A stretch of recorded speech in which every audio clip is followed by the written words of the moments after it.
കഹോല എന്നൊരു പണ്ഡിതനുണ്ടായിരുന്നു. വേദോച്ചാരണങ്ങളിൽ അദ്ദേഹം ഏറെ പാണ്ഡിത്യം നേടിയിരുന്നു എന്നാണ് സ്വയം ധരിച്ചിരുന്നത്. ഏതായാലും അദ്ദേഹം ഈ ഒരു വേദോച്ചാരണം നടത്തി വന്നപ്പോൾ ഒരു നാൾ അദ്ദേഹത്തിൻ്റെ ഭാര്യ ഗർഭം ധരിച്ചിരുന്ന സമയം ഗർഭസ്ഥ ശിശു പറഞ്ഞു, അച്ഛ, അങ്ങ് ചൊല്ലുന്ന വേദോച്ചാരണങ്ങളിൽ തെറ്റുണ്ട്, തിരുത്തപ്പെടേണ്ടതുണ്ട് എന്ന് ഉപദേശിച്ചു.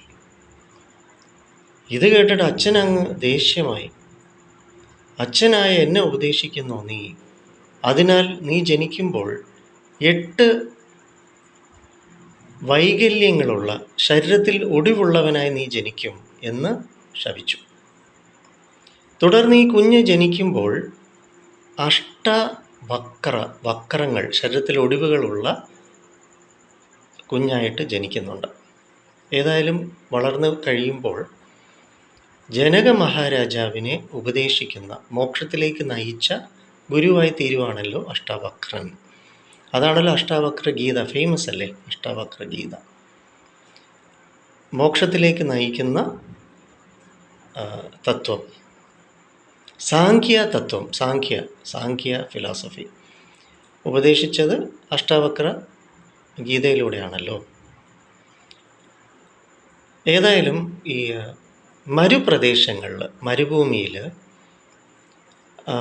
അവിടെ ജന്തുജാലങ്ങൾക്കും ചെടികൾക്കും ഒന്നും വളരാൻ പറ്റില്ലല്ലോ, ജീവിക്കാൻ പറ്റില്ല, ഭയങ്കര ചൂടാണ്.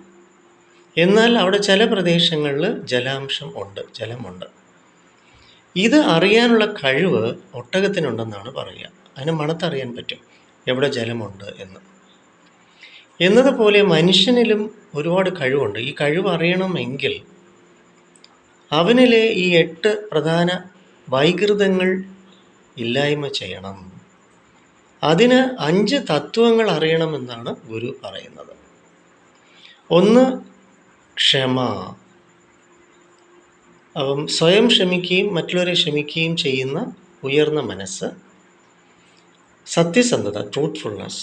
പിന്നെ ആർജവം, സിൻസിയറിറ്റി, ആത്മാർത്ഥത. പിന്നെ കമ്പാഷൻ,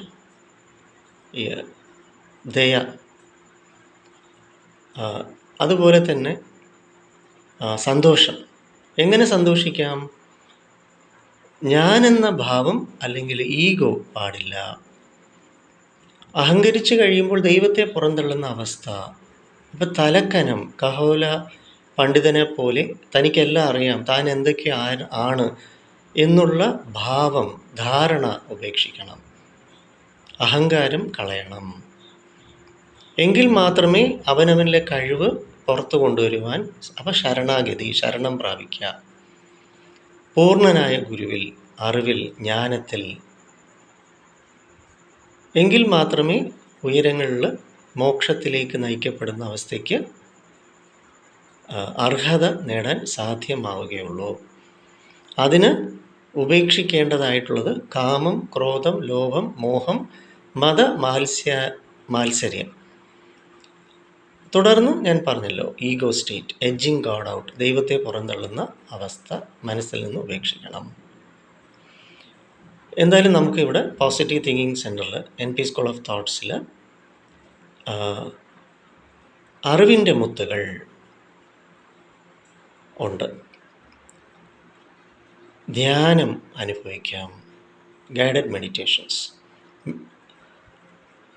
അതിനാൽ വരിക, ജ്ഞാനത്തിൻ്റെ പാതയിൽ നമുക്ക് സഞ്ചരിക്കാം, അറിവിൻ്റെ മുത്തുകൾ കേൾക്കാം. ജീവിതം അങ്ങനെ വളരെ ഭൂമി ജീവിതം, ഭൂമിയിൽ നമ്മൾ വന്നിരിക്കുകയാണല്ലോ. അപ്പോൾ തുടർന്നുള്ള നമ്മുടെ ബാക്കി അവശേഷിക്കുന്ന ദിനങ്ങൾ ഏറെ സന്തോഷവും സംതൃപ്തിയും ഉള്ളതാക്കി തീർക്കാം. വരിക.